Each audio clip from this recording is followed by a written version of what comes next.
Hello friends, welcome to my channel FinTech Logics.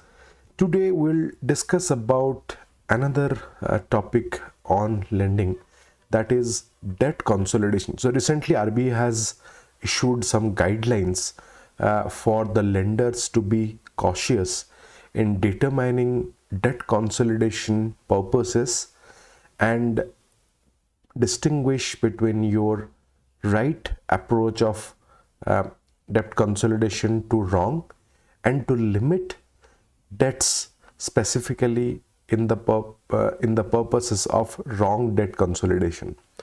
Now let's understand what is debt consolidation, and then we would be able to elaborate better why is RBI so curious about this at this point of time.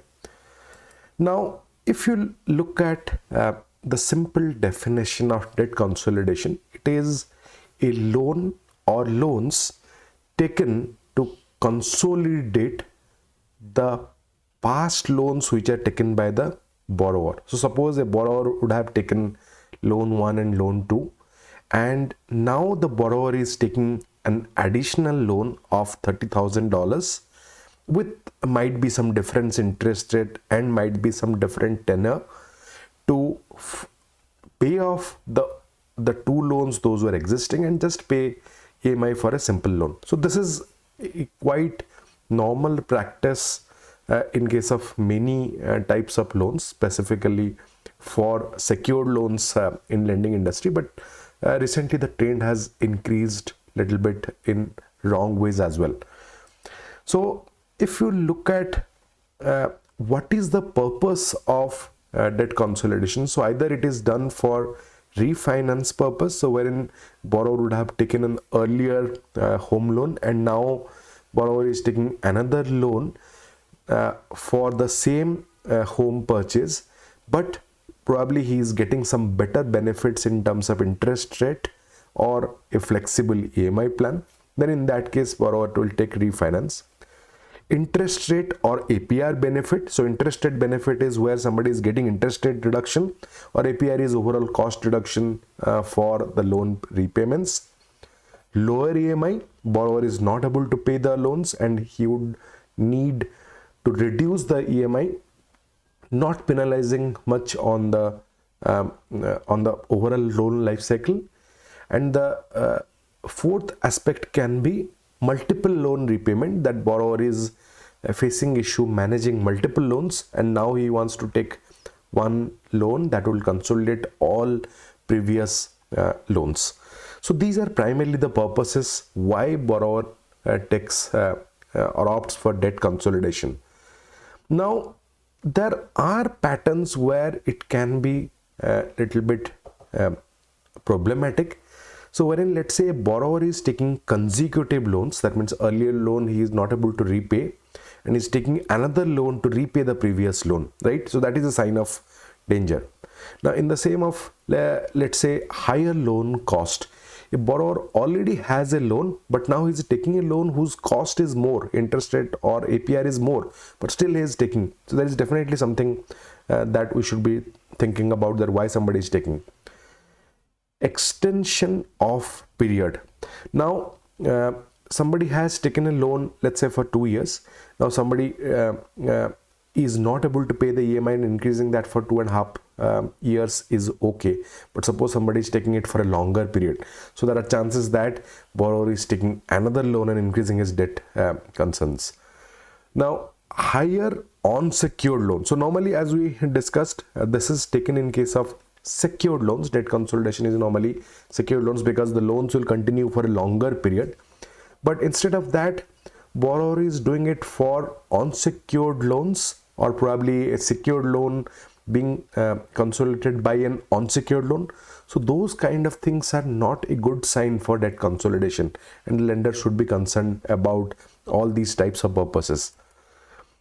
Now why this is happening is that probably borrower might have multiple reasons, but there are also some disadvantages of this that the borrower should understand. So first thing is that there would be impact on credit history, because instead of one loan there would be multiple loans, and some cases for an elongated period with in an overlapping period there might be two loans, right? So all these things cause credit history issues. Increase in fees.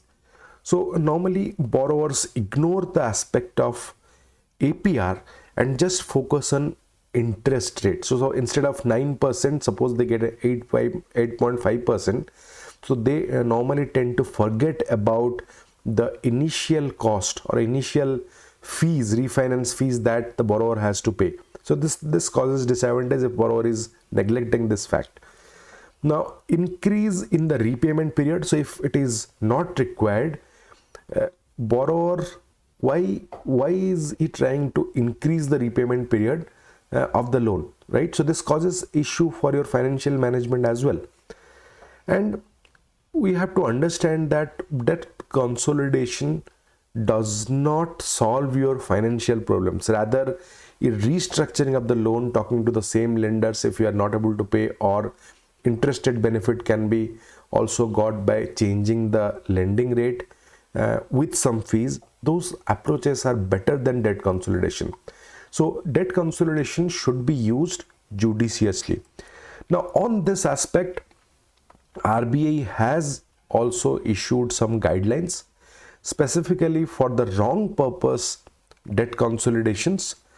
RBI has issued guidelines to lender to identify these cases and reduce your asset exposure on them, specifically if it is concerned with your BNPL or personal loans. Now for these kind of loans, RBI has also issued some guidelines to tighten the credit appraisal rules. So the part is that how do lenders identify this purpose has become a key at this point of time to understand and implement these guidelines.